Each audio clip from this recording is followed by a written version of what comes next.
तो बच्चों, स्वागत है आपका आज के लेक्चर में। आज हम जो हमने लास्ट क्लास में डायपोल मोमेंट करा था ना, उसको और आगे प्रोसीड करेंगे। ठीक है, मैंने आपको डायपोल मोमेंट में ये बता दिया था, प्रोडक्ट ऑफ चार्ज और सेपरेशन बिटवीन देम होता है, अरे बॉन्ड लेंथ इनटू में चार्ज, ये बताया था। यूनिट उसकी कूलम मीटर होती है, ये भी बता दिया था। तो अब मैं आपको एक पहले तो ये पूछ रहा हूँ, आप मेरे को बताओ, फ्लोरीन ज्यादा इलेक्ट्रोनेगेटिव है या क्लोरीन ज्यादा इलेक्ट्रोनेगेटिव है? अगर मैं बात करूं इलेक्ट्रोनेगेटिविटी किसकी ज्यादा है, इलेक्ट्रोनेगेटिविटी फ्लोरीन की ज्यादा होती है। तो अगर मैं पूछूं डायपोल मोमेंट किसका ज्यादा आएगा, एचएफ का या एचसीएल का, तो आप क्या बोलोगे, किसका ज्यादा आएगा? एचएफ का। एचएफ का क्यों डायपोल मोमेंट ज्यादा आएगा, मैं आपको ये बताता हूँ। इसके पास ना चार्ज थोड़ा सा ज्यादा है, अरे इलेक्ट्रॉन ज्यादा पुल कर रहा है ना अपनी तरफ, बोलो। जबकि ये वाला कितना इलेक्ट्रॉन पुल करेगा, ये थोड़ा सा कम इलेक्ट्रोनेगेटिव होने की वजह से कम करेगा, तो इसके ऊपर चार्ज थोड़ा सा क्या आएगा, कम आएगा, और इस पे चार्ज ज्यादा आएगा। ऑल दो बॉन्ड डिस्टेंस पर भी मैटर करता है, लेकिन अगर मैं पूछूं डायपोल मोमेंट किसका ज्यादा है, डायपोल मोमेंट एचएफ का ज्यादा है as compare to dipole moment of HCL. अरे बोलो भाई, एफ ज्यादा इलेक्ट्रोनेगेटिव है। ठीक है, अब आपको एक क्वेश्चन देता हूं, देखो आप इस चीज को थोड़ा सा समझना कि अगर मैं आपके यहाँ पे NH3 का स्ट्रक्चर बनाना हो, तो NH3 का कुछ ऐसा स्ट्रक्चर होता है, N के अराउंड कितने इलेक्ट्रॉन होते हैं? N के अराउंड 5 इलेक्ट्रॉन होते हैं, बोलो जी। हाइड्रोजन एक आया, उसके साथ बॉन्डिंग करी, एक और हाइड्रोजन आया, उसके साथ भी बॉन्डिंग करी, और एक और हाइड्रोजन आया, उसके साथ क्या करी, बॉन्डिंग करी। तो नाइट्रोजन के 3 तो बॉन्ड बन गए H के साथ। और आप बताओ यहाँ पे लोन पेयर बचा कि नहीं बचा? बच गया ना। तो अगर मैं पूछूं अमोनिया का कैसा स्ट्रक्चर है, तो अमोनिया के 3 तो बॉन्ड है यहाँ पे और एक लोन पेयर है। मैं आपको अमोनिया का स्ट्रक्चर दिखाने जा रहा हूँ कैसा होता है। ठीक है, इस चीज को तसल्ली से ध्यान देना। देख भाई, ये क्या है आपका, ये आपका कुछ ऐसा सा स्ट्रक्चर होता है अमोनिया का। देखो ये आपका N है, क्या है ये नीले वाला, क्या है N, और ये 3 क्या है आपके H। चेक करके देखो, ये ऐसे रखूंगा तो ये एज अ प्लेन है या फिर थोड़ा सा उभरा हुआ है, 3 डायमेंशन, थोड़ा सा 3 डायमेंशन उभरा हुआ है ना, तो इसे बोलते हैं पिरामिड। क्या बोलते हैं? और क्योंकि ट्राइंगल टाइप बना रहा है तो इसे बोलते हैं ट्राइगोनल पिरामिडल शेप। क्या बोलेंगे? Trigonal pyramidal shape. जैसी शेप ये NH3 की है ना, वैसी ही शेप एक और मॉलिक्यूल होता है, H को रिप्लेस कर दो F से, F F और F, तो वो क्या हो जाएगा, NF3।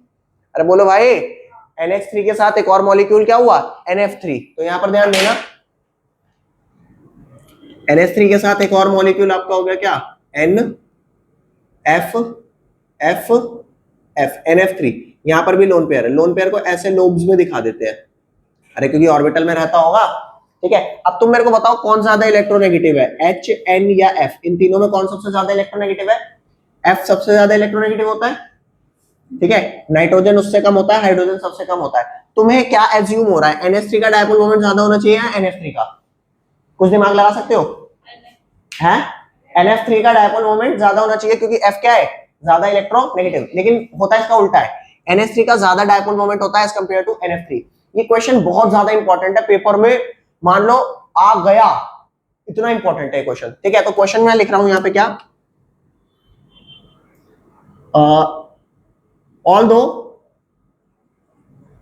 although F is more electronegative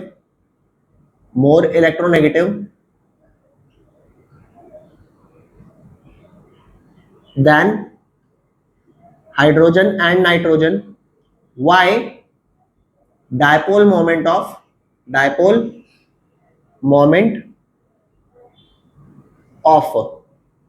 NH3 is more कह लो या ग्रेटर कह लो देन NF3। अगर आपसे पूछा जाए कि पेपर में कितने मार्क्स का क्वेश्चन आता है, तो ये क्वेश्चन आता है 3 मार्क्स का। इसको एक्सप्लेन करूं मैं पहले आपको, यहाँ ध्यान देना। आपको बस एक छोटी सी बात बताता हूँ, मान लो अगर लोन पेयर मेरे ऊपर लगा है, कहाँ लगा है, लोन पेयर ऊपर, तो डायपोल मोमेंट की डायरेक्शन ऊपर होगी। अगर लोन पेयर मेरे यहाँ लगा है, यहाँ, तो डायपोल मोमेंट की डायरेक्शन कहाँ होगी, यहाँ। अगर लोन पेयर यहाँ लगा है तो डायपोल मोमेंट की डायरेक्शन इधर होगी। अगर लोन पेयर मतलब मान लो मेरी नाक पे लगा है, तो डायपोल मोमेंट की डायरेक्शन कहाँ होगी, सामने। मतलब वो जहां लगा है उसी डायरेक्शन में ले जाओ डायपोल मोमेंट की डायरेक्शन। समझ गया बात? तो यहाँ ध्यान देना, ये चेक करो, ये आपका है NH3 मॉलिक्यूल, ये आपका क्या है NF3। थोड़ा सा मैं इसको बड़ा बना देता हूं, N, ये लोन पेयर, ये ऐसा, और 3 H बॉन्ड ऐसे।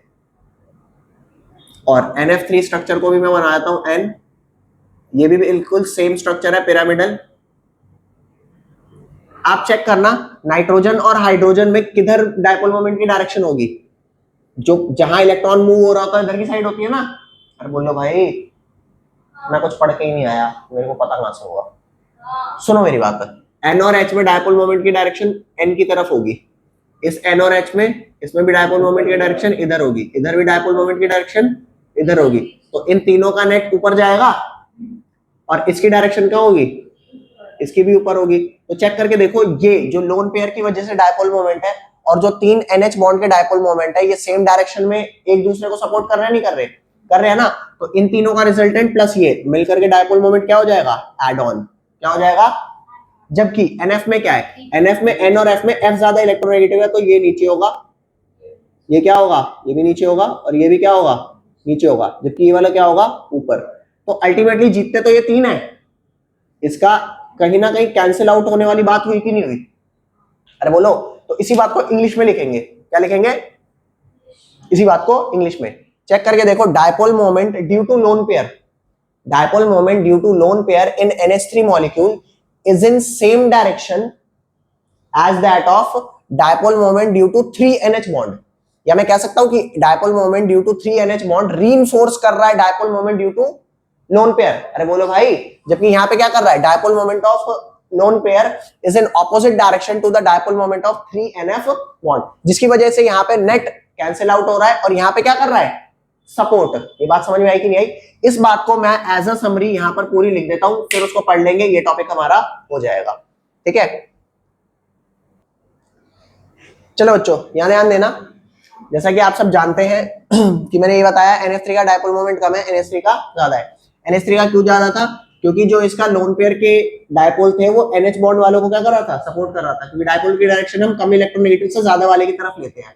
अरे बोलो, यहाँ पर ध्यान देना, मैं यही बात बस यहाँ पे लिखी है क्या, कि ऑल्दो फ्लोरीन जो है वो मोर इलेक्ट्रोनेगेटिव है देन दी नाइट्रोजन, जो कि सच बात है, फ्लोरीन ज्यादा इलेक्ट्रोनेगेटिव है नाइट्रोजन से। The resultant dipole moment of ammonia, अगर F ज्यादा इलेक्ट्रोनेगेटिव था तो NF3 का ज्यादा होना चाहिए था, बट होता किसका ज्यादा है, the resultant dipole moment of ammonia is more than NF3। Why, अब ये बात समझते हैं कि क्यों ज्यादा है। Because in case of ammonia, ammonia के केस में है क्या, अमोनिया के केस में जो ऑर्बिटल डायपोल मोमेंट है वो तीन NH बॉन्ड के डायपोल मोमेंट के सेम डायरेक्शन में है। देखो वही बात लिखी है, because in ammonia the orbital dipole moment due to lone pair, जो लोन पेयर वाला है, is in the same direction as the resultant dipole moment of the 3NH bonds. अरे बोलो भाई, 3NH बॉन्ड के ऑर्बिटल डायपोल वाला same direction में है, जिसकी वजह से दोनों एक दूसरे को क्या करते थे, सपोर्ट, और नेट ये बढ़ गया। जबकि where as in NF3 the orbital dipole moment is in opposite direction, ये जो ऑर्बिटल डायपोल मोमेंट है ये 3NF बॉन्ड के क्या है, opposite direction to the resultant dipole moment of 3NF bonds which results in no dipole moment. Is that clear? कोई लोचा आप लोगों को यहाँ पे नहीं लोचा ना, इसको लिख लो। अब हम अपना नेक्स्ट टॉपिक स्टार्ट कर रहे हैं, शेप ऑफ मॉलिक्यूल्स। क्या स्टार्ट कर रहे हैं, शेप ऑफ मॉलिक्यूल्स। लिख लो इसे, ये मैं सारा हटा रहा हूं।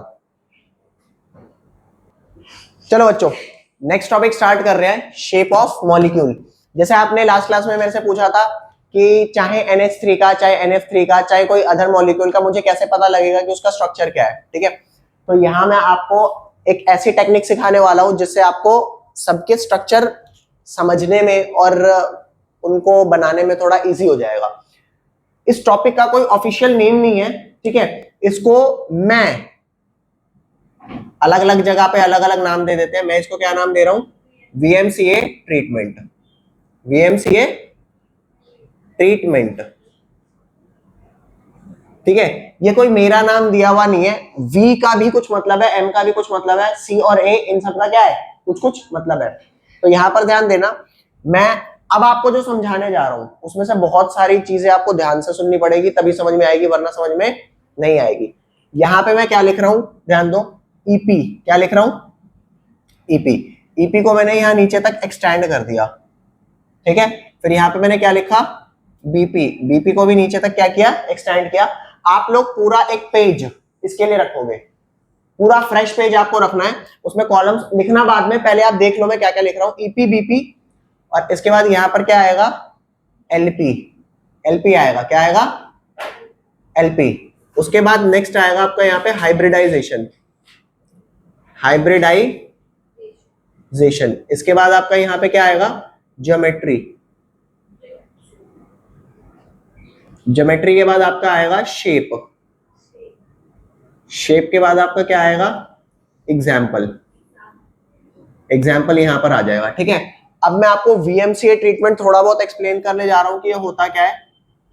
पहले आप सुनेंगे ये टॉपिक, आपको अगले 10-15 मिनट तक ये लगेगा कि मेरे को इतना समझ नहीं आ रहा, लेकिन 10-15 मिनट रुकने के बाद आपको ये टॉपिक बढ़िया करके समझ में आने लग जाएगा। ठीक है, अब यहां ध्यान दो, वीएमसीए ट्रीटमेंट का सिंपल मतलब ये है, इलेक्ट्रॉन पेयर जो आपका निकाला जाता है वो एक फॉर्मूले से निकाला जाता है, V plus M minus C plus A, इसको बोला है वीएमसीए। क्या बोला है, आप इसको ऐसे याद रख सकते हो, वीएमसी से विद्या मंदिर क्लासेस, है ना, हाँ वीएमसी है ना, तो आप वीएमसी ए कर सकते हो, ए कुछ भी मान लो यार, अरे वीएमसी ए आपने याद कर लिया, दैट्स इट, खत्म बात। अब यहां ध्यान देना, V stands for valence electron, V stands for guys, V का मैं एक एक करके आपको मतलब बता रहा हूं। V का मतलब क्या है, वैलेंस इलेक्ट्रॉन, वैलेंस इलेक्ट्रॉन का मतलब होता है number of electron present in outermost shell. Valence electron का क्या मतलब होता है, number of electron present in outermost shell. Is that clear guys, ये वैलेंस इलेक्ट्रॉन का मतलब होता है V। M का मतलब क्या होता है, M का मतलब होता है number of monovalent atom, number of monovalent atom. Monovalent बताता हूं, जो एक वैलेंसी होती है, जिनकी जिनकी वैलेंसी 1 होती है। हाँ इसमें आपके हाइड्रोजन आ जाता है एक, और 17th ग्रुप आपको याद है, 17th ग्रुप, 17th ग्रुप में कौन था, फिर कल बाहर आई आंटी, आंटी को छोड़ो, ठीक है, फिर कल बाहर आई। तो अगर आपसे पूछे कि मोनोवेलेंट एलिमेंट कौन कौन से हो सकते हैं, हाइड्रोजन है और फिर कल बाहर आई। ऑक्सीजन नहीं लेना, ऑक्सीजन, अरे तो वो 2 बॉन्ड बनाता है ना, तो ऑक्सीजन मोनोवेलेंट नहीं है, तो आप याद रखो ऑक्सीजन नहीं लेना। इज दैट क्लियर, अरे बोल दे भाई, ऑक्सीजन नहीं लेना। सी का मतलब क्या होता है, सी का मतलब होता है कैटायनिक चार्ज। क्या होता है, पॉजिटिव चार्ज। आपको पता है ना कैटायन तब बनता है जब इलेक्ट्रॉन लूज होता है, तो कोई इलेक्ट्रॉन अगर चला गया तो क्या वो मेरे पास अभी है, नहीं। अरे बोल दे भाई, कोई इलेक्ट्रॉन अगर चला गया तो वो मेरे पास, तो अगर वो मेरे पास नहीं है तो मैं उसे माइनस करूंगा ना। अगर कोई मेटल है उस पर +2 चार्ज है तो भाई 2 चार्ज माइनस करना पड़ेगा, क्यों, वो मेरे इलेक्ट्रॉन जा चुके हैं। बाकी सब प्लस है, चेक करो, VB प्लस है, MB प्लस है, AB प्लस है। ए का क्या मतलब है यहाँ पर, अरे बोल दे, ए का मतलब है एनायनिक चार्ज। एनायनिक चार्ज क्यों ऐड किया है, क्योंकि एनायन तब बनता है जब इलेक्ट्रॉन आता है, तो anionic charge. Is that clear, अरे बोलो भाई, एनायनिक चार्ज। तो कुल मिला के ये VMCA का मतलब है, सी को नेगेटिव नहीं लिया, सी जैसे मान ले यार ये Mg+2 है, Mg पे कौन सा चार्ज है, तो पॉजिटिव का मतलब क्या है, 2 इलेक्ट्रॉन चले गए ना, 2 इलेक्ट्रॉन चले गए तो वो माइनस करूंगा इलेक्ट्रॉन, हाँ हाँ, अरे चले यार, जाने से पॉजिटिव चार्ज आया, लेकिन मैं ये काउंट कर रहा हूं मेरे पास कितने इलेक्ट्रॉन है, तो जो चले गए वो मेरे पे है क्या, तो 2 इलेक्ट्रॉन चले गए मतलब -2 कर दूं ना। ये माइनस चार्ज नहीं है, ये माइनस है कि हटा दो, वो मेरे पास अब नहीं है, हाँ, minus number of this electron. Is that clear, तो कुल मिला के आपको ये मैंने लिखवाया अभी। इसके बाद इन चीजों को मैं आपको थोड़ा सॉल्व करके दिखाऊंगा, बस आप ये चीज ध्यान दो यहाँ पे कि जो इलेक्ट्रॉन पेयर होता है, इलेक्ट्रॉन पेयर हमेशा बराबर होता है bond pair plus lone pair. Electron pair किसके बराबर होता है, जैसे ही आप इन तीनों से इन सब की वैल्यू पुट करके इलेक्ट्रॉन पेयर निकाल लोगे तो आपको इलेक्ट्रॉन पेयर पता लग गया, अरे बोल दे भाई। और बॉन्ड पेयर की वैल्यू हमेशा किसके बराबर होती है, M की वैल्यू के। बॉन्ड पेयर हमेशा किसके बराबर होता है, M वैल्यू के। अगर M 2 है तो बॉन्ड पेयर 2 है, M 3 है तो बॉन्ड पेयर। तो अगर आपको EP पता लग गया, BP पता लग गया, तो माइनस करके क्या LP निकाल लोगे, अरे बोल लो। Is that clear, very nice. अब मेरी एक छोटी सी बात सुनना, आपको हाइब्रिडाइजेशन के बारे में फिलहाल कुछ भी नहीं पता। मैं क्या बोल रहा हूं, हाइब्रिडाइजेशन के बारे में आपको नहीं पता। हाइब्रिडाइजेशन समझाता हूं आपका, ये रहा हाइब्रिडाइजेशन। देखो भैया, अगर इलेक्ट्रॉन पेयर 2 है तो हाइब्रिडाइजेशन sp होती है। अगर इलेक्ट्रॉन पेयर क्या है, 2, हाइब्रिडाइजेशन क्या होती है, sp। p ऑर्बिटल कितने टाइप के होते हैं, p ऑर्बिटल 3 टाइप के थे, कौन कौन से, px, py और pz। सिर्फ 3 टाइप के p ऑर्बिटल होते हैं, चौथा p ऑर्बिटल नहीं होता। तो अगर ep की वैल्यू 2 है तो एक s ऑर्बिटल एक p ऑर्बिटल, हाइब्रिडाइजेशन क्या हुई, sp। वही अगर इलेक्ट्रॉन पेयर 3 होता तो हाइब्रिडाइजेशन क्या होती, एक s 2 p, sp2। अगर आपका इलेक्ट्रॉन पेयर 4 होता तो हाइब्रिडाइजेशन क्या होती, sp3। 5 होता तो हाइब्रिडाइजेशन क्या होती, 4। मैं चौथा p ऑर्बिटल होता है क्या, नहीं होता ना, तो sp4 sp3 और एक d। भाई देखो एक ऑर्बिटल कम पड़ रहा है, sp3 4 ही तो हुए, तो मेरे को 5वां चाहिए ना, d ऑर्बिटल। s 2 का होते हैं, अबे s का एक ही टाइप होता है, वो तो एक फर्स्ट शेल का s होता है, एक सेकंड शेल का होता है, ऐसे तो p भी बहुत सारे हो जाएंगे। मैं सिर्फ p की बात कर रहा हूँ, p कितने हैं, p सिर्फ 3 टाइप के होते हैं, s एक टाइप का होता है। अरे p 3 टाइप के ये हो गए, px orbital, py orbital, pz orbital. इसके अलावा और कौन सा होता है, 3 एक्सेस होते हैं, 3 p ऑर्बिटल होते हैं। समझे कि नहीं समझे, बस यहाँ पे ये ध्यान देना, s ऑर्बिटल एक टाइप का होता है, हाँ p 3 टाइप के होते हैं। अब अगर मान ले यहाँ पे ये 6 होता तो हाइब्रिडाइजेशन क्या होती है, sp3 d2। हाँ d 5 तरह के होते हैं। अच्छा ठीक है, वो बॉक्स हाँ हाँ हाँ हाँ। अगर ये 7 हुआ तो क्या हो जाएगा, sp3 d3। Is that clear. First of all आप जल्दी से ये नोट करो, उसके बाद आगे चल रहे हैं जल्दी। हाँ बच्चों, तो अभी हम स्टार्ट करते हैं। मैं आपको एक एक करके एग्जांपल्स देना चालू करूंगा। क्या देना चालू करूंगा, एक एक करके एग्जाम्पल्स, और उनको फिल करते जाएंगे। आपको मैं सिर्फ मैं बता रहा हूं 4 एग्जाम्पल तक आपको थोड़ी बहुत दिक्कत आने वाली है, सिर्फ 4 एग्जाम्पल तक। 4 के बाद आप यूज टू हो जाओगे उसी ट्रीटमेंट को करने के लिए। तो 4 तक आपको थोड़ा सा सबर रखना है, उसके बाद यू विल फील फन। ठीक है, तो यहां पे मैं पहला एग्जाम्पल सॉल्व कर रहा हूं, किसके लिए, यहां पे मैं एक बॉर्डर लाइन बना देता हूं ऐसी, और यहां पे मैं सॉल्व करने वाला हूं इस एग्जाम्पल को। मैंने क्या लिया, BeCl2 लिया। क्या लिया गाइस, BeCl2। अच्छा, वैलेंस इलेक्ट्रॉन किसी एलिमेंट में कितने होते हैं ये हम काउंट कर लेंगे, अभी काउंट कर लेंगे। तो ये बेरिलियम होता है, बेरिलियम का एटॉमिक नंबर होता है 4। तो 4 की अगर मैं इलेक्ट्रॉनिक कॉन्फ़िगरेशन लिखूंगा तो 2,2 आएगी। तो KL, L शेल में कितने इलेक्ट्रॉन है, 2। तो वैलेंस इलेक्ट्रॉन कितने हो गए, 2। Is that clear. तो यहां पे मैं इसका इलेक्ट्रॉन पेयर कैलकुलेट करता हूं। इलेक्ट्रॉन पेयर की वैल्यू क्या आ जाएगी, V plus M minus C plus A upon में 2, ऐसे ही आएगी।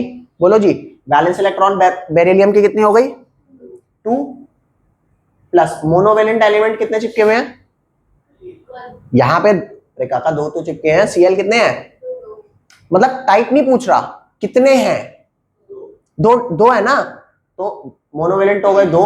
ऊपर ना तो कोई पॉजिटिव चार्ज है ना कोई नेगेटिव चार्ज है। हाँ बता,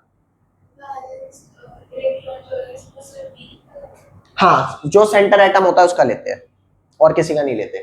अपॉन में 2, यहाँ पे कोई कैटायनिक एनायनिक ऊपर प्लस या माइनस चार्ज नहीं शो ना। अरे बोलो भाई, तो यहाँ पे सॉल्व होके क्या आया, 2 + 2 4, 4/2 कितना आया, 2। तो अब ये 2 जो है आपका इलेक्ट्रॉन पेयर आया है। इस इलेक्ट्रॉन पेयर में कुछ बॉन्ड पेयर होंगे और कुछ क्या होंगे, हाँ मैंने क्या बोला था, बॉन्ड पेयर की वैल्यू किसके बराबर होती है, m के बराबर। और m फिलहाल कितना है, m फिलहाल कितना है, 2। तो अगर बॉन्ड पेयर 2 हो गए और टोटल 2 ही इलेक्ट्रॉन पेयर थे, तो इस हिसाब से लोन पेयर कितने हुए, 0। Is that clear. और क्योंकि इलेक्ट्रॉन पेयर 2 है, हाइब्रिडाइजेशन क्या हो जाएगी, sp। ऑल्दो आपको हाइब्रिडाइजेशन के बारे में नहीं पता, don't think so much, hybridisation में आपको अच्छे से कराने वाला हूं, लेकिन आगे इस चैप्टर की बस एक यही दिक्कत है कि पहले बच्चों को ये शेप पढ़ानी पड़ जाती है, बाद में बच्चा हाइब्रिडाइजेशन पढ़ता है। जबकि आया पहले हाइब्रिडाइजेशन पर था, बाद में ये सारी चीजें आई थी। अरे बोलो भाई, लेकिन हम थोड़ा उल्टा इसलिए चल रहे हैं ताकि हम बाद में हाइब्रिडाइजेशन को अच्छे से समझ पाए। ओके,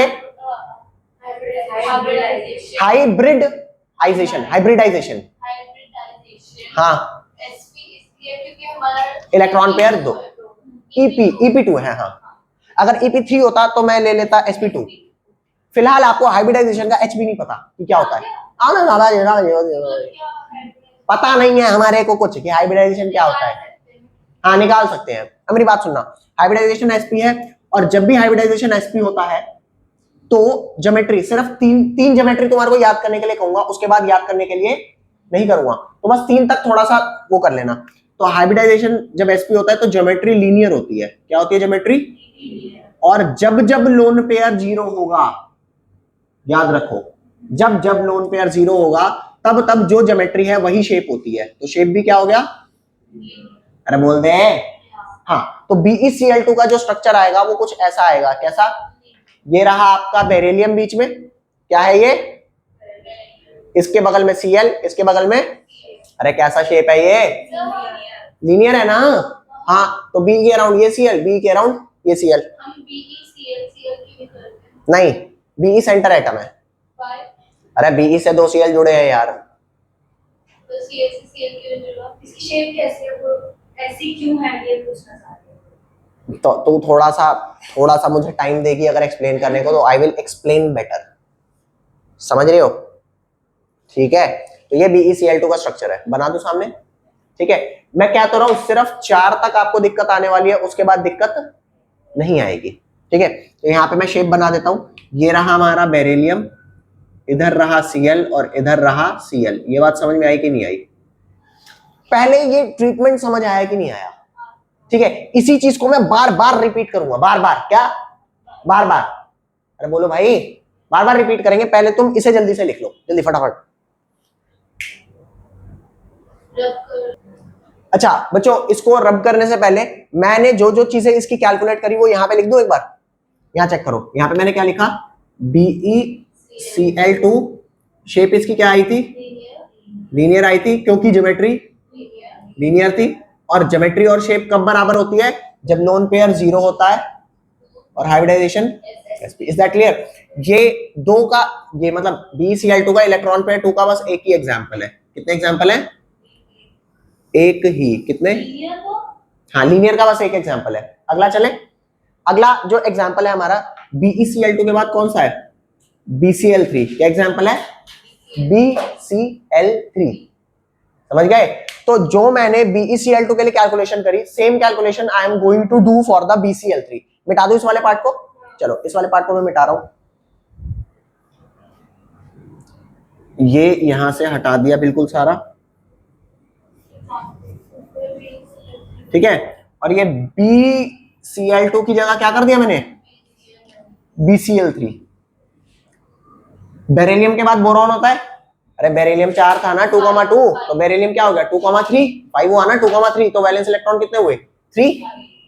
अरे 3, टोटल 5 तो एटॉमिक नंबर है ना, तो 2,3 हुआ ना 5 भरने के लिए। तो वैलेंस इलेक्ट्रॉन कितने आए इसके? 3। मोनोवेलेंट एटम कितने चिपके हैं? 3। डिवाइडेड दो, ऊपर कोई पॉजिटिव नेगेटिव चार्ज नहीं है, तो ये सॉल्व होके कितना आया? 3। अब 3 में कुछ बॉन्ड पेयर होने वाले हैं और कुछ क्या होंगे? Lone pair. बॉन्ड पेयर कितने हो जाएंगे? मोनोवेलेंट बराबर 3 और लोन पेयर। ओहो क्या बात! ओहो, एसपी नहीं हुआ, इलेक्ट्रॉन पेयर 3 है ना काका। हाँ, ये बात समझ में आ रही है? हर बार 0 नहीं आएगा, फिलहाल 0 आ रहा है, हर बार 0। हाँ, फिलहाल 0 आ रहा है, हर बार नहीं आएगा। तो यहाँ पे हाइब्रिडाइजेशन क्या लिख लेंगे गाइस? sp2। ज्योमेट्री क्या लिखेंगे? देख, अगर मैं तुमसे पूछूं कि 2 लोग खाना खाने गए हैं तो सेंटर टेबल के अराउंड आमने सामने बैठेंगे। देखो, एक तहजीब तो यही कहती है आमने सामने बैठा जाए, यूनिक एक यहाँ बैठा, ले मैं अभी तेरे बगल में चिपक के बैठ जाऊंगा, वो एक अलग बात है। प्रोफेशनली ऐसे ही बैठेंगे। और अगर 3 लोग खाने गए हैं तो कैसे बैठेंगे? एक यहाँ और एक यहाँ, मतलब ट्राइगोनल टाइप में। अरे बोलो भाई, सेंटर से एक मर्सिडीज यहाँ, एक यहाँ, एक यहाँ। अरे मर्सिडीज का साइन यार, जैसा पंखा होता है हमारे घर में 3 पंखुड़ी वाला पंखा होता है, बाकियों के में 4 वाला भी होता होगा। ठीक है गाइस, तो इसकी शेप एग्जैक्टली ऐसी है। कैसे? ज्योमेट्री की क्या हो जाएगी? उसे बोलते हैं ट्राइगोनल प्लेनर। क्या बोलते हैं उस ज्योमेट्री को? Trigonal planner. और क्योंकि जो ज्योमेट्री है, क्योंकि लोन पेयर 0 है ना, वही क्या हो जाएगी? शेप। तो ट्राइगोनल प्लेनर ही क्या हो गई? शेप। तो ये कैसा दिखाई जाएगा? बी, इधर Cl, उधर Cl, इधर Cl। अरे बोलो भाई, अरे बोल दो। बॉन्ड एंगल कितना हुआ ये? 120 डिग्री। क्या बॉन्ड एंगल हुआ? क्यों 120? अरे 120 प्लस 120 प्लस 120 हो गया ना पूरा 360 है। इसको अगर मैं तुम्हारे को मॉलिक्यूल की उसमें दिखाऊं तो ये कुछ ऐसा सा बन जाएगा, यहाँ ध्यान दो। ये मैं हटा देता हूं। देखो भैया, ये कुछ ऐसी सी शेप का आएगा। ये इधर लग गया और ये इधर लग गया। अरे ऐसा ही तो होता है कि नहीं है? बॉन्ड एंगल क्या है? 120, 120 और 120। ऐसे देख लो, ऐसे देख लो, ऐसे देख लो, ऐसे देख लो, कैसे देख लो, समझ में आया? अरे ऐसे कर लो। हाँ ये फ्लैट है, ये प्लेनर है। क्या ये? हाँ। जबकि NH3 जो अभी मैंने थोड़ी देर पहले दिखाया था वो कैसा था? बीच में से उभरा हुआ था ना, पिरामिड टाइप था। अरे बोलो। हाँ, क्यों ये प्लेनर है, क्यों NH3 वैसा था, वो भी थोड़ी देर में बताऊंगा। अरे बोलो। चलो यहाँ पे लिख दूं। ये 11 नहीं लिखा, ये क्या लिखा है? Trigonal planar, same. ठीक है, इसको भर लेते हैं यहाँ पर। आओ। हाँ, ये 3 है, ये 3 है, ये 0 है, ये sp2 है। ये क्या है? Trigonal planar. ओके गाइस, और ये भी क्या होगा? Trigonal planar. Is that clear guys?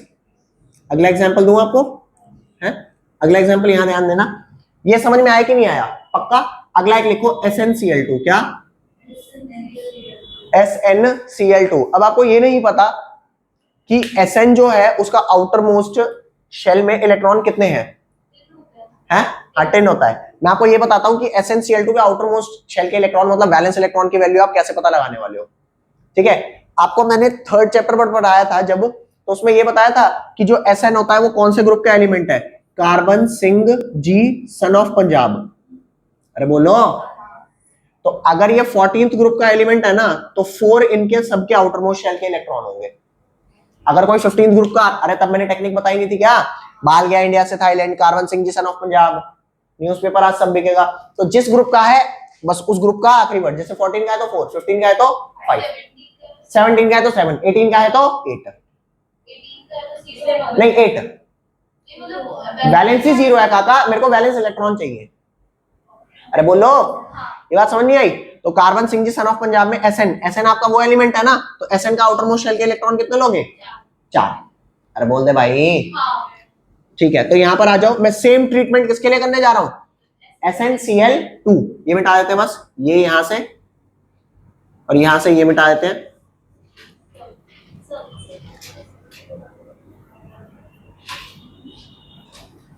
चलो भाई, इस चीज को समझते हैं अब। ये लिखा है यहाँ पे SnCl2। इसको पहले मैं कर रहा हूं, आप तसल्ली से देखेंगे पहले से। ठीक है, Sn के वैलेंस इलेक्ट्रॉन कितने हुए? 4। मोनोवेलेंट कितने हुए? 2। डिवाइडेड 2, क्योंकि ऊपर कैटायन एनायन चार्ज है नहीं। सॉल्व होके कितना आया? 4 + 2 6 डिवाइडेड बाय 3। अब ये 3 में से कुछ बॉन्ड पेयर होंगे और कुछ क्या होंगे? अब चेक करके देख, मोनोवेलेंट 2 है तो बॉन्ड पेयर कितने हुए? 2। हाँ, यहाँ पे एक लोन पेयर आया कि नहीं आया? आ गया। अब चेक करो, जब 3 आपका इलेक्ट्रॉन पेयर होता है तो हाइब्रिडाइजेशन sp2 होती है। अरे बोल दे, हाइब्रिडाइजेशन क्या होगी? sp2। और जब तक हाइब्रिडाइजेशन चेंज नहीं होती तब तक ये बेस जो ज्योमेट्री का है ये चेंज। अरे BCl3 के लिए कैसे निकला था? BCl3 के लिए ऐसे निकला था ना, B यहाँ पे और 3 ऐसे। अरे भौंक भी दिया करो। तो जब तक हाइब्रिडाइजेशन आपकी सेम है, ये आपका चेंज, अरे ज्योमेट्री चेंज नहीं होगी, सिर्फ क्या चेंज होगी? शेप। सिर्फ क्या चेंज होगी? शेप। अब ये वाली बात अगर एक बार आपको समझ में आ गई तो आपका टॉपिक इजी इजी इजी होता चला जाएगा। अरे बोलो, चेक करके देखो, क्या हर बार मैं सेम ट्रीटमेंट नहीं कर रहा? स्कूल में ये ट्रीटमेंट आपको नहीं बताएंगे फॉर श्योर। वो करते इसी से हैं, लेकिन वो आपको बताएंगे नहीं, क्योंकि एनसीईआरटी में इस ट्रीटमेंट का कोई डिस्क्रिप्शन नहीं है। आप ये कह सकते हो कि ये एक मतलब कि कोई ऑफिशियल कोई चीज नहीं है जो मैं आपको पढ़ा रहा हूं, लेकिन करते सब इसी से है। अरे बोलो। हाँ कैसे होगा? कौन सा? हाँ यही तो मेन मुद्दा है ना। तो इसके लिए आपको ये समझना है कि इलेक्ट्रॉन पेयर 3 आया मतलब हाइब्रिडाइजेशन sp2 आई। जब तक हाइब्रिडाइजेशन आपकी सेम रहेगी उनके लिए ज्योमेट्री आपकी सेम रहेगी।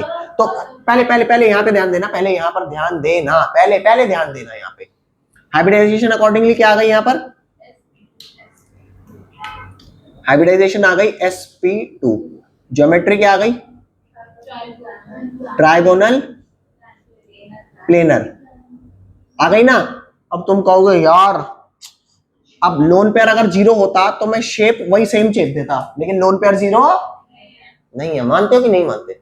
लोन पेयर जीरो नहीं है, जिसकी वजह से शेप मेरे को सेम नहीं चेपनी। तो अब यहां ध्यान देना, क्या मैंने आपको कहा था कि ये कुछ एग्जैक्टली ऐसा सा ही दिखेगा है, लेकिन एक जगह क्या है लोन पेयर, अरे कहीं भी एक क्या डाल दे लोन पेयर, और यहाँ क्या डालेगा CL। अब तुम्हारे को एक चीज बताता हूं, मान लो इस कमरे में अगर मिस्टर इंडिया बैठा हो तो वो दिखेगा, उसका इफेक्ट होगा, लेकिन वो दिखेगा नहीं। तो वैसे ही लोन पेयर होता है। लोन पेयर ज्योमेट्री में तो पार्टिसिपेट कर रहा है, ज्योमेट्री में पार्टिसिपेट, लेकिन शेप में पार्टिसिपेट नहीं करेगा। मैं आपको ये बात समझाने जा रहा हूं कैसे, थोड़ा यहां ध्यान दें। ये आपका ट्राइगोनल प्लेनर का बेस हो गया। एक जगह जहां पे लोन पेयर डला है ना, वो शेप में पार्टिसिपेट नहीं करता। Loan pair is just like कि यहां पे एक भूत है, दिख रहा है, अगर है नहीं दिख रहा, नॉर्मल इंसान दिख रहे हैं, तो ये बॉन्ड्स दिखते हैं, SN के अराउंड 2 CL दिखेंगे, लेकिन लोन पेयर होगा वो दिखेगा नहीं। तो बता दे कैसा दिखा ये, क्या ये लीनियर दिख रहा है? अरे BeCl2 में BE था और 2 CL थे, आमने सामने थे ना। यहां पे SN के अराउंड 2 CL हैं, लेकिन वो आमने सामने क्यों नहीं है? क्योंकि वो जो लोन पेयर है इनको रिपेल करके टेढ़ा कर देता है। नहीं आई समझ में? नहीं आई समझ में? तेल लेने गई ये बात, बस तुम ये याद रखो, लोन पेयर जो था वो शेप में पार्टिसिपेट, और लोन पेयर यहां पे है ना, जिसकी वजह से ये सीधे नहीं हो पा रहे।